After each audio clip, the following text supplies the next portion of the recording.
Hello everyone, आज का हमारा टॉपिक है स्कीमनेस एंड कर्टोसिस। तो हम पढ़ रहे हैं स्कीमनेस एंड कर्टोसिस बायोस्टैटिक्स में। तो हम अपने बेसिक ही चीज़ें पढ़ेंगे, ठीक। तो जैसा कि हम जानते हैं, दुनिया में कोई भी चीज़ होती है तो या तो सिमेट्रिक होगी या फिर असिमेट्रिक होगी।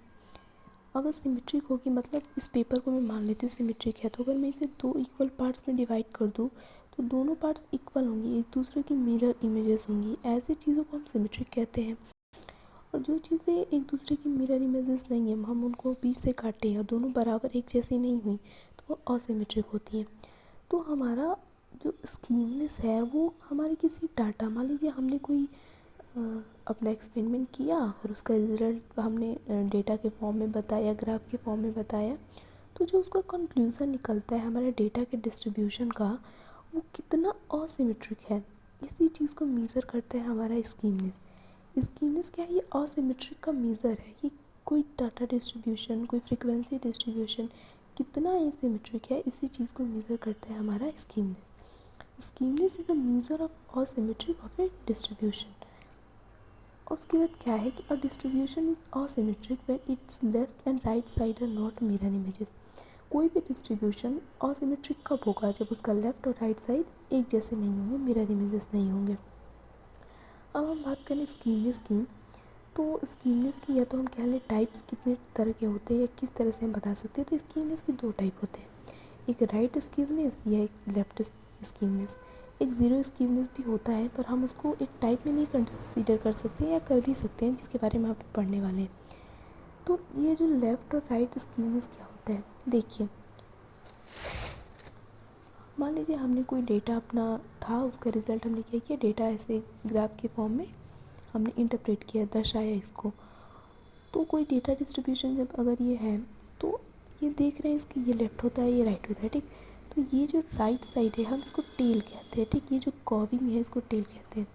तो अगर किसी डेटा डिस्ट्रीब्यूशन की राइट टेल ये टेल है, ये राइट की तरफ मुड़ी हुई होगी या राइट की तरफ ज़्यादा होगी, तो हम इसे राइट स्क्यूड कहते हैं, या फिर हम इसको कहते हैं पॉजिटिव स्क्यू, ठीक। सिंपल है, अगर राइट की तरफ कर्व टेल ज़्यादा होगी तो राइट स्क्यू, लेफ़्ट की तरफ कर्व ज़्यादा होगी तो लेफ़्ट स्क्यूड। और ये ज़ीरो स्क्यू मतलब दोनों, एक्चुअली मेरा थोड़ा सा इधर हो गया बट ये इक्वल है, ठीक। हाँ देखिए, जैसे ये है तो हम अगर इसको 20 से डिवाइड करें, 20 से डिवाइड करें तो ये पार्ट भी इक्वल होगा, ये पार्ट भी इक्वल होगा। अगर आप इन सबको 20 से डिवाइड करें तो कहाँ इक्वल होगा, ये पार्ट इतना होगा, ये पार्ट इधर चला जाएगा, ये पार्ट इधर हो जाएगा। तो यही स्कीमनेस हमें बताता है। हमने मान लीजिए कोई अपना डेटा है, हमारा रिजल्ट आया, तो हमने उसको ऐसे रिप्रेजेंट किया, तो इससे हमें ये पता चलता है कि कोई अगर हमने हमारी फ्रिक्वेंसी डिस्ट्रीब्यूशन है तो उसकी ये जो राइट टेल लंबी होगी तो राइट स्कीव होगा, लेफ़्ट टेल लंबी होगी तो लेफ़्ट स्कीव होगा। और ये ज़ीरो स्कीव हमें क्या बताता है कि ये सिमेट्रिक है, ठीक। ज़ीरो स्कीव सिमेट्रिक होता है। हम इसको दो पार्ट में डिवाइड करें तो ये पार्ट भी इक्वल होगा और ये पार्ट भी इक्वल होगा। तो यही है हमारा type of skewness. A right skewed distribution is longer on the right side of its peak, जैसा हमने ये देख रहे हैं राइट साइड पे लॉन्गर है ये। And the left skewed distribution is longer on the left side of it, ये पीक के राइट साइड लंबा होगा और राइट स्क्यूड, और जो लेफ्ट साइड लंबा होगा लेफ्ट स्क्यूड। अब यहाँ से हम शुरू करते हैं, ठीक। ये तो हमने ओवर भी देख लिया, यहाँ से देखते हैं जो बातें और हैं। तो ज़ीरो स्क्यू क्या होता है? व्हेन अ डिस्ट्रीब्यूशन है zero skew it is symmetrical. अगर किसी डिस्ट्रीब्यूशन के पास जीरो स्क्यू है तो ये सिमेट्रिकल होता है। इट्स लेफ्ट एंड राइट में साइड्स आर मिरर इमेजेस, और जो इसकी लेफ्ट और राइट साइड होती है दोनों मिरर इमेजेस होती है। ये दोनों को बराबर पार्ट में बैठता है। अच्छा, हम इसमें करते क्या है एक्चुअली, हम यहाँ पे अगर अपना हम डेटा मीन मीडियन मोड के फॉर्म में दर्शा रहे हैं, हमने कोई ऐसा मान लीजिए लेफ्ट स्क्यू मीन हमारा रिजल्ट निकल के आया, तो हम तीन ऐसे मीन मीडियम मोड ऐसे बनाते हैं। तो क्या ज़्यादा है क्या कम है, अब एसिमेट्रिक है तो कोई चीज़ कम होगी कोई ज़्यादा होगी, ठीक। तो वहीं हम चेक करते हैं। तो ज़ीरो स्क्यू में क्या होता है, क्योंकि ये सिमेट्रिकल है, या हर चीज़ को बराबर डिवाइड कर देता है, तो बीच में हमारा मीडियन रहता है। तो ये मीन और मीडियन इक्वल टू मोड, तीनों चीज़ बराबर हो जाती है हमारे ज़ीरो स्क्यूड में। यहाँ पे मीडियन होगा या मीन या मीडियन, तो हमारे तीनों बराबर होती हैं ज़ीरो स्क्यू में। राइट स्क्यू में क्या होगा? राइट स्क्यू क्या होता है? जिसकी राइट लिम्ब लंबी होगी, टेल लंबी होगी। A right skew distribution is longer in its right side and its peak of its peak then its left. Right skew distribution ऐसा डिस्ट्रीब्यूशन होता है जिसकी लेफ्ट साइड से ज़्यादा लंबी होती है उसकी टेल राइट साइड में, हम इसको पॉजिटिव स्क्यू भी कहते हैं। या फिर हम दूसरे शब्दों में कह सकते हैं a right skew distribution has a long tail on it's right side, इसके पास राइट साइड में लंबी टेल होती है। ऐसी डिस्ट्रीब्यूशन को राइट स्क्यू या पॉजिटिव स्क्यू कहते हैं। अब इसमें क्या होती है कि the mean of A right skew distribution is always greater than it's median. जो हमारे राइट स्क्यू डिस्ट्रीब्यूशन होता है जिसकी राइट साइड पीक की राइट साइड वाली टेल बहुत लंबी होती है, उसका मीन हमेशा मीडियन से ज़्यादा होता है। ठीक, मीन से भी और मोड से भी ज़्यादा होता है। अगर हम मोड को भी कंसीडर करें तो मीन से भी ज़्यादा और मोड से भी ज़्यादा होगा। ठीक, जैसे यहाँ पे देखिए अगर हम मीन मीडियन मोड ऐसे करें, मीडियन हमारे बीच में है, मोड है, तो ये राइट साइड लंबा इधर जा रहा है, मीन की वैल्यू को बढ़ाते चला जाएगा। तो राइट जो हमारा टेल होता है, राइट स्क्यूनेस क्या होती है, मीन ज़्यादा होता है, मीडियन कम होता है। लेफ्ट स्क्यूनेस या नेगेटिव स्क्यू क्या होती है, अ left skew distribution is longer on it's left side. Left side longer होता है या फिर कह सकते हैं has a long tail on it's left side. ये अपने लेफ्ट साइड पर लॉन्ग टेल रखता है, लंबा टेल रखता है। लेफ्ट स्क्यू में क्या होती है, सबसे ज़्यादा मोड होता है। अगर हम मोड को कंसीडर करें तो सबसे ज़्यादा मोड होता है, उसके बाद मीडियन होता है, उसके बाद मीन होता है। ये राइट स्क्यू का अपोजिट होता है। ठीक, सबसे ज़्यादा मोड की वैल्यू होता है, इसमें मीन सबसे छोटा होता है, मीडियन सबसे बड़ा होता है। ठीक, अगर मीन मीडियम को हम ले रहे हैं तो मीडियन बड़ा होगा, मोड छोटा, मीन छोटा होगा। ठीक, तो फिर से देख लीजिए स्क्यूनेस क्या करता है, किसी डेटा के असिमेट्रिक को डिस्ट्रीब्यूशन को मेज़र करता है। ये दो तरह का होता है, right skew distribution, left distribution. Right skew distribution ऐसा डिस्ट्रीब्यूशन होता है जिसकी राइट टेल लंबी होती है, और लेफ्ट डिस्ट्रीब्यूशन ऐसा डिस्ट्रीब्यूशन होता है जिसकी लेफ्ट टेल लंबी होती है। ज़ीरो स्क्यू वैसा होता है, वो सिमेट्रिक होता है, वो दोनों पार्ट को बराबर रखता है। जीरो स्क्यूनेस में मीन मीडियम मोड सब इक्वल होते हैं। राइट स्क्यू में मीन बड़ा होता है मीडियम से, और लेफ्ट स्क्यू में मीन छोटा होता है मीडियम से। ठीक, अब हमारा नेक्स्ट टॉपिक आता है मेजर ऑफ स्क्यूनेस। ठीक, मेज़र ऑफ स्क्यूनेस कि हम कैसे मेज़र करते हैं स्क्यूनेस को, कितना असिमेट्रिक आया है, कितना हमारा जो डेटा फ्रिक्वेंसी है हमारी, तो कितना उसका डिस्ट्रीब्यूशन कितना हुआ है, वो कितना असिमेट्रिक है। ठीक, तो इसके दो फार्मूले हैं, हमें दो मेथड हैं इसके। बॉलेज कोफिशिएंट ऑफ स्क्यूनेस है पहला, और दूसरा Karl Pearson coefficient of skewness. ठीक, तो पहला हम देखते हैं बॉलेज कोफिशिएंट ऑफ स्क्यूनेस। इसका ये फार्मूला होता है जे क्यू मतलब होता है coefficient of skewness, Q3 + Q1 - 2 MD, MD मतलब मीडियन, और Q3 - Q1। ठीक, Q3 और Q1 क्या है, थे क्वार्टाइल है। क्वार्टाइल क्या है, तो कोई भी चीज़ को चौथा पार्ट जो होता है वो क्वार्टाइल कहलाता है।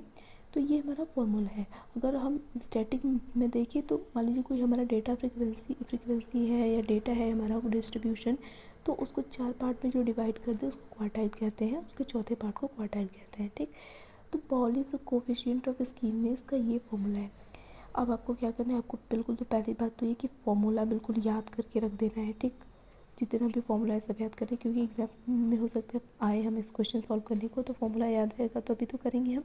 ठीक, अब हम क्या करेंगे, पहले यहाँ पे देख लीजिए, Q3 एंड Q1 है थर्ड एंड फर्स्ट क्वार्टाइल। जो हमारा Q3 और Q1 है वो फर्स्ट और थर्ड क्वार्टाइल है, और MD इज़ मीडियन। JQ हमारा कोफिशिएंट ऑफ स्क्यूनेस है।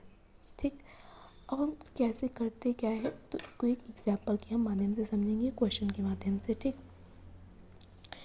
तो क्वेश्चन है, मान लीजिए हमारा कि from given frequency distribution find Bowley's coefficient of skewness. ठीक, बॉलेज कोफिशिएंट ऑफ स्क्यूनेस हमने फाइंड करना है, ये पहले फॉर्मूला दिमाग में रख लेंगे। मान लीजिए हमें क्वेश्चन में बस इतना दिया रहेगा, पहले मार्क्स ऑब्टेन दिया रहेगा, फ्रीक्वेंसी मतलब इतने नंबर ऑफ स्टूडेंट्स हैं, 0 से 10 मार्क के बीच में, मतलब 1 से लेकर 10 तक के मार्क्स 2 बच्चे पाए हैं, 10 से 20 के बीच में 7 बच्चे पाए हैं, ऐसे है। ठीक, तो हम सबसे पहले क्या करेंगे, टेबल बना लेंगे और क्यूमुलेटिव फ्रीक्वेंसी फाइंड करेंगे। ठीक, CF क्यूमुलेटिव फ्रीक्वेंसी। तो क्यूमुलेटिव फ्रीक्वेंसी फाइंड कैसे करते हैं, जो पहली वाली फ्रीक्वेंसी होती है सबसे पहले इसको लिख देते हैं, उसके बाद इसमें इसको जोड़ते हैं, 2 7 9 9 10 19, फिर 19 5 24 24 से 27। ठीक, ये हमारे क्यूमुलेटिव फ्रीक्वेंसी होगी, और हम इसको जोड़ लेंगे तो हमारा 27 आएगा। अब देखिए हमने टेबल बना लिया, अब हम क्या करेंगे, हमें इन सब की वैल्यू चाहिए, हमें Q3 की वैल्यू चाहिए, Q1 की वैल्यू चाहिए और मीडियन हमें निकालना पड़ेगा। तो Q3 और Q3 सबसे पहले हम निकालें, Q3 और Q1 में निकालेंगे। तो Q3 और Q1 निकालने का भी हमारा फॉर्मूला होता है। Q1 निकालने का हमारा फॉर्मूला देखिए क्या होता है, L plus n/4 minus C F under bracket upon F into H. अब यहाँ पे एक चीज़ क्या है, L हमारी लोअर लिमिट है, ठीक, और हम इसको ना Q1 को लोएस्ट क्वार्टाइल कहते हैं। पहले यहाँ पे फॉर्मूला देख लीजिए, Q1 का फॉर्मूला है, फॉर्मूला आपको याद कर लेना है तभी तो याद सॉल्व करेंगे। L1 हो गया, ठीक, n/4 minus C F upon F into H. अब एक ही चीज़ देखते हैं, L लोअर लिमिट हो गई, क्या होती है अभी हम देखेंगे, C F cumulative frequency, N क्या है हमारा जो टोटल नंबर ऑफ फ्रिक्वेंसी है वो है, ठीक, F फ्रिक्वेंसी है और H हमारी ये जो रेंज है ना 10 से 20, 20 से 30, उसके बीच का डिफरेंस। अब यहाँ पे देखिए हम क्या क्या चीज़ क्या लेते हैं, n/4 निकालने के लिए हम क्या करेंगे, पहले n/4 मान लीजिए n/4 हमारा है, तो सबसे पहले n/4 हम फाइंड करेंगे। n/4 कैसे फाइंड करते हैं, जो हमारे नंबर ऑफ़ फ्रिक्वेंसी आई है, नंबर ऑफ़ टोटल स्टूडेंट समझ लीजिए, तो उसको लिखेंगे तो नंबर ऑफ़ टोटल स्टूडेंट हमारी कितनी थी 27/4। जब 27/4 करेंगे तो 6.7 टर्म आएगी हमारी, 6.7 टर्म। अब हम टेबल में देखिए 6.7 टर्म हमारी कहाँ आई है, 2 में तो आएगी नहीं, 2 और 9 के बीच में आएगी, लेकिन कहाँ आएगी, चूँकि 6.7 2 से बहुत बड़ा है तो हाँ ये हमारी 9th में ही आएंगे, ठीक। यहाँ पे देखिए ये स्टेप बिल्कुल ध्यान देने वाले हैं, तो 9th में हमारी आएगी। हमें फाइंड करना है cumulative frequency, lower limit and H. तो हमारी टर्म आई 6.7, तो ये 9 में लाई करेगी, तो जिसमें हमारी फ्रिक्वेंसी लाई करती है 9 में लाई करे, तो इसके सामने वाला होता है हमारा फ्रिक्वेंसी 7, इसके सामने वाला लोअर लिमिट होगा हमारा 10, इन दोनों का डिफरेंस तो हम जानते हैं 10 होगा। सी एफ हम इसके ऊपर वाला लेते हैं, ठीक, 2। फिर से देखिएगा हमारा फॉर्मूला है, सबसे पहले n/4 हम फाइंड करेंगे, n हमारा नंबर ऑफ़ फ्रिक्वेंसी है, तो हमने किया 27/4, आया हमारा 6.7 टर्म। क्योंकि 6.7 टर्म हमारा 9 में लाई करेगा, तो हम कैसे चूज़ करते हैं, हमारी जो 9 के ऊपर वाला टर्म होता है वो हमारा क्यूमुलेटिव फ्रिक्वेंसी बनता है, 9 के सामने वाली फ्रिक्वेंसी बनती है, फ्रिक्वेंसी के सामने वाला जो रेंज होता है, क्लास होता है, उसका लोअर लिमिट हम चूज़ करते हैं। हमने सारा चूज़ कर लिया, ठीक। हम अभी Q1 फाइंड करें, अब हम सब वैल्यू में रख देंगे। L हमारी कितनी थी 10 थी, n/4 हमने फाइंड किया 6.7 था, उसके बाद हमारा CF 2 था और हमारा जो फ्रिक्वेंसी आई 7 आई इंटू 10, क्योंकि 10H था। जब हम इसको वैल्यू रखेंगे 10 करेंगे, 6.7 में से 2 माइनस करेंगे तो 4.75 आएगा इंटू 10 और ये अपॉन 7। फिर जब इसको सॉल्व करेंगे तो ये 10 हो गया, इसको सॉल्व करेंगे तो आएगा हमारा, इसको डिवाइड कर देंगे तो आएगा उसके बाद 6.71, इस टर्म को हम सॉल्व करेंगे तो, और जब प्लस कर देंगे तो 16.71 हमारा Q1 की वैल्यू आई, ठीक। अब Q3 की वैल्यू क्या आती है, तो Q3 का भी फॉर्मूला यही है, क्या होता है यहाँ हमारा n की जगह 3n आ जाता है, क्योंकि हम थर्ड वाला फाइंड कर रहे हैं तो 3n आ जाता है। तो सबसे पहले 3n/4 टर्म फाइंड करेंगे, तो 3 इंटू 27, n हमारा 27 है, तो 20.25 टर्म आया हमारा। तो 20.25 टर्म हमारा कहाँ लाई करेगा, हमारा 24 में लाई करेगा ना, क्योंकि 19 से तो बड़ा है, लाई तो 24 में ही करेगा।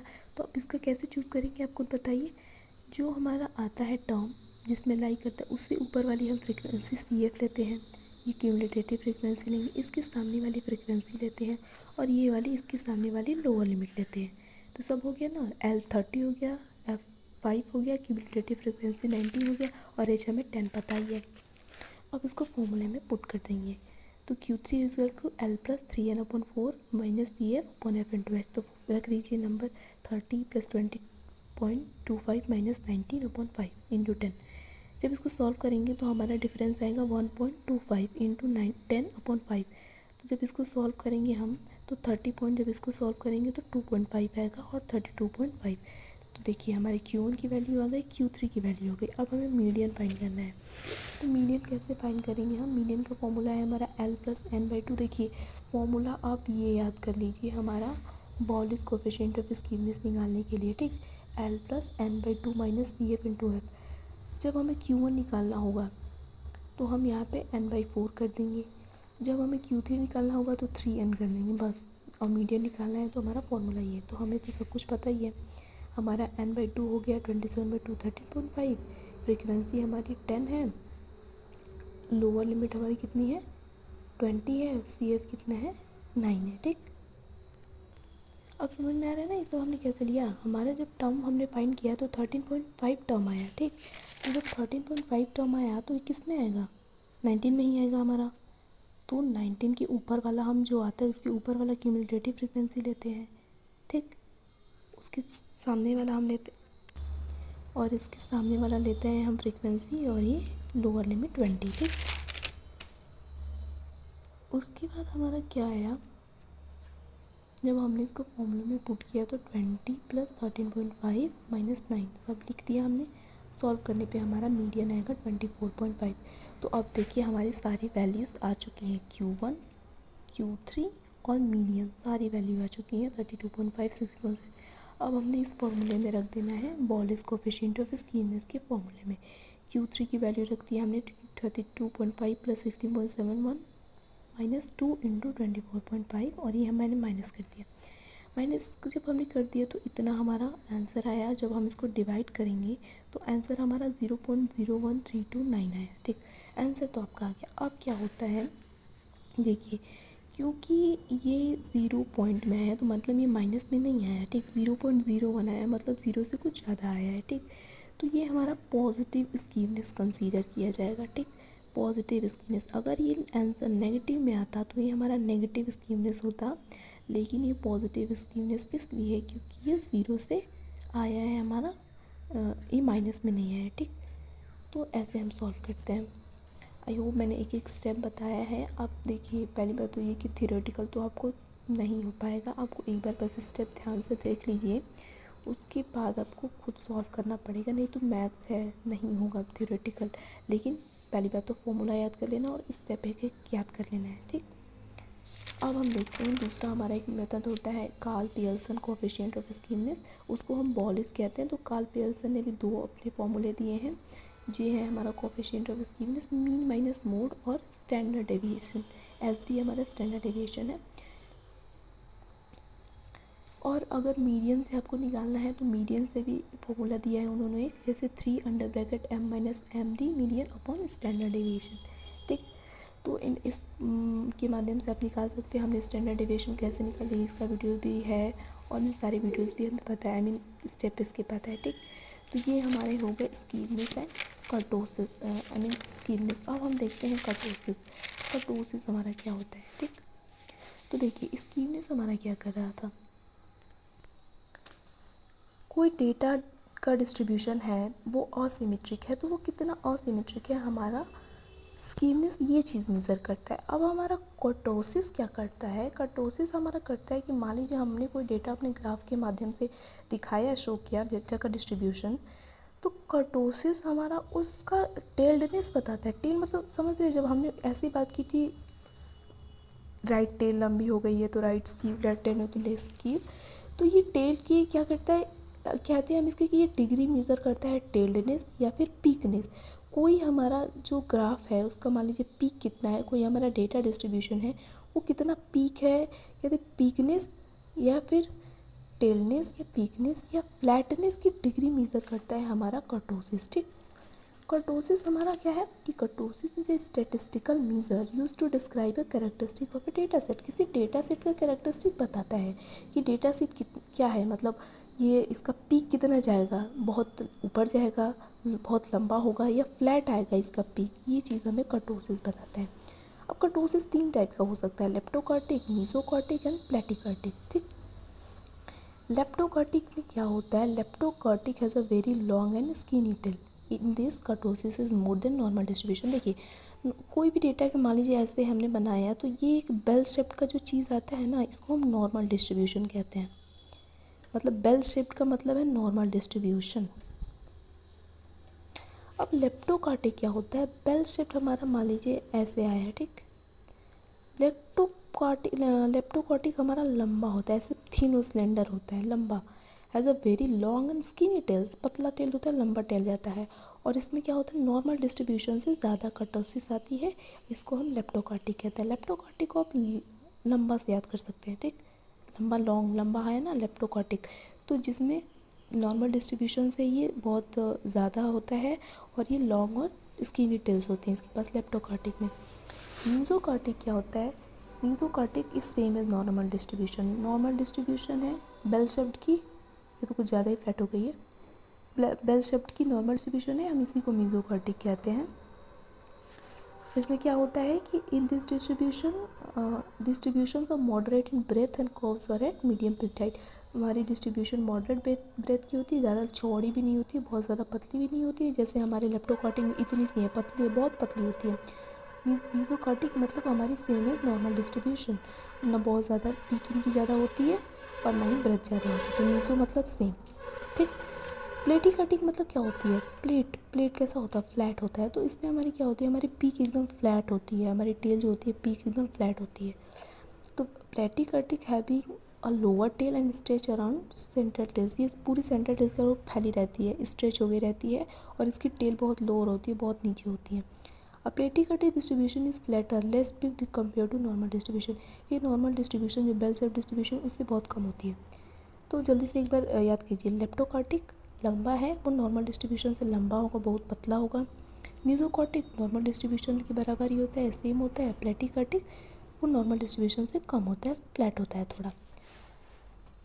अगर हम तीनों डिस्ट्रीब्यूशन के एक पॉइंट में दर्शाना चाहें तो ये जो हल्का वाला दिख रहा है ये हमारा नॉर्मल डिस्ट्रीब्यूशन है मीज़ोकार्टिक, ये लंबा वाला है लेप्टोकार्टिक, और लेप्टोकार्टिक को हम पॉजिटिव कर्टोसिस कहते हैं, और ये जो हमारा फ्लैट है प्लेटिकार्टिक को हम नेगेटिव कर्टोसिस कहते हैं, ठीक। तो ये हमारी कर्टोसिस हो गई, हमारे सिलेबस में स्कीमनेस एंड कर्टोसिस के बारे में पढ़ने को दिया है, ठीक। अब हमारा क्या है कि हमने सारे पिछले वीडियो में सारे टॉपिक्स कवर कर दिए थे। एक टॉपिक हमारा रह गया था कोएफिशिएंट ऑफ वेरिएशन, बहुत छोटा सा टॉपिक है। देखिए जैसे हमने सब स्टैंडर्ड डेविएशन, वेरिएंस, सारी चीज़ें फाइंड करना देखी थी ना, तो वहीं इसमें सारा बस अगर आपको फॉर्मूला पता है तो हो जाएगा, लेकिन एक बार मैं बता देती हूँ। कोएफिशिएंट ऑफ वेरिएशन में क्या होता है कि मान लीजिए हमारे पास दो डेटा सेट है, तो उन दोनों के बीच हम वेरिएशन चेक करते हैं। दो डेटा सेट हमें दिया गया है तो उसके वेरिएशन हम चेक करके ये पता लगाते हैं कौन सा डेटा सेट ज़्यादा स्टेबल है, कौन सा डेटा सेट कम स्टेबल है। तो वेरिएशन को पता लगा के हम दो डाटा सेट के बीच में स्टेबिलिटी को मेज़र करते हैं, वेरिएशन को मेज़र करते हैं। और कोएफिशिएंट ऑफ वेरिएशन जिसको शॉर्ट में CV भी कहते हैं, परसेंटेज से हम रिप्रेजेंट करते हैं। परसेंटेज मतलब जितना हमारा आया वैल्यू वेरिएशन, तो हम बोलेंगे इतना % वेरिएशन है। जितना कोएफिशिएंट ऑफ वेरिएशन की वैल्यू ज़्यादा उतनी ज़्यादा वेरिएशन, ठीक। तो ये तो कोएफिशिएंट ऑफ वेरिएशन। अब इसको सॉल्व कैसे करते हैं, तो हमारी कोएफिशिएंट ऑफ वेरिएशन की जो फॉर्मूला होता है वो होता है स्टैंडर्ड डेविएशन अपॉन x बार, मतलब मीन इंटू 100। ये हमारा स्टैंडर्ड डेविएशन का फॉर्मूला होता है। देख लीजिए क्या होता है, standard deviation upon mean into 100। अब फाइंड कैसे करते हैं आप देख लीजिए, ये पॉइंट में बहुत आंसर है, मैं सिंपल ही बता रही हूँ। जैसे हमारे पास एक डेटा सेट है, इसका हमें कोएफिशिएंट ऑफ वेरिएशन फाइंड करना है 24, 26, 33, 37, 29, 31, ठीक। तो सबसे पहले तो हम x लिख देंगे, ये जो हमारी वैल्यूज़ होती है ना इसको x लिखते हैं हम, x, तो x लिख लेंगे। अब हम फाइंड करेंगे डेविएशन फाइंड करते हैं x माइनस x बार से, मतलब मीन। तो हम मीन निकालेंगे, तो जब हम इन सबको जोड़ेंगे तो हमारा 180 आएगा, 180। उसके बाद मीन निकालेंगे, हम क्या करते हैं जितनी वैल्यूज़ नंबर होते हैं उससे डिवाइड करते हैं। तो ये हमारे पास कितनी है, 3 3 6 है, तो जब हम डिवाइड करेंगे तो 30 आएगा, मतलब मीन हमारा 30 आया। अब हमें फाइंड करना है डेविएशन x माइनस एक्स बार। तो हम क्या करेंगे, x माइनस एक्स बार, हमारी x ये है तो इसमें से हम घटाएंगे, 24 में से 30 घटाएंगे तो -6 आएगा, 26 में से 30 घटाएंगे -4 आएगा, ऐसे ही सब घटाएंगे। उसके बाद हम अपने टेबल में फाइंड करेंगे डी स्क्वायर, जो हमने फाइंड किया इसका स्क्वायर करेंगे। तो -6 का स्क्वायर 36, -4 का 16, 3 का 9, 49, 1 1, ठीक। अब इन सबको जोड़ देंगे तो हमारा 112 आएगा। चूँकि हमारा CV का फॉर्मूला है standard deviation upon mean into 100, तो मीन तो हमारा निकल गया 30। अब स्टैंडर्ड डेविएशन फाइंड करना पड़ेगा। तो स्टैंडर्ड डेविएशन का फॉर्मूला याद है आपको, √σ ED स्क्वायर अपॉन n। तो सिग्मा हमारा ED कितना आया है, सिग्मा मतलब सम टोटल 112 आया है, और n हमारा 6 है, ये 6 है ना, 6 बार आया है। तो जब हम इसको डिवाइड करेंगे 6 को 112 को 6 से, तो हमारा अंडर रूट 18.67 आएगा।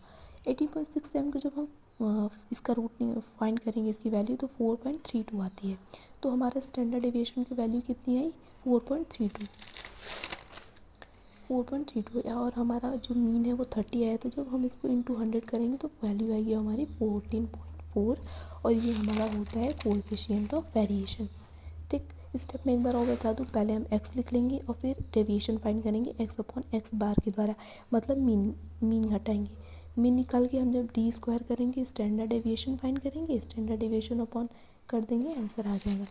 तो आज हमने स्कीमनेस, कर्टोसिस और कोएफिशिएंट ऑफ वेरिएशन देख लिया। अब देखिए, मैंने कल भी ये वीडियो में बोला था कि हमने बायोस्टैटिक पढ़ना है, सिर्फ स्टैटिक्स नहीं पढ़ना है। तो हम अपनी बेसिक की चीज़ें पढ़ेंगे, हमें पूरा मैथ्स या स्टैटिक्स में घुस नहीं जाना है। ये बेसिकली कॉमर्स का अलग का सब्जेक्ट होता है। हमें बेसिक पता होना चाहिए, क्योंकि हमने उसके बारे में पढ़ना है। ठीक, तो बेसिक में फॉर्मूलेस बिल्कुल याद कर लेने हैं और जो कॉन्सेप्ट है वो याद कर लेने हैं। ठीक, नेक्स्ट वीडियो से हम नेक्स्ट चैप्टर शुरू करेंगे, बायोस्टैटिक का दूसरा पार्ट। ठीक, थैंक यू।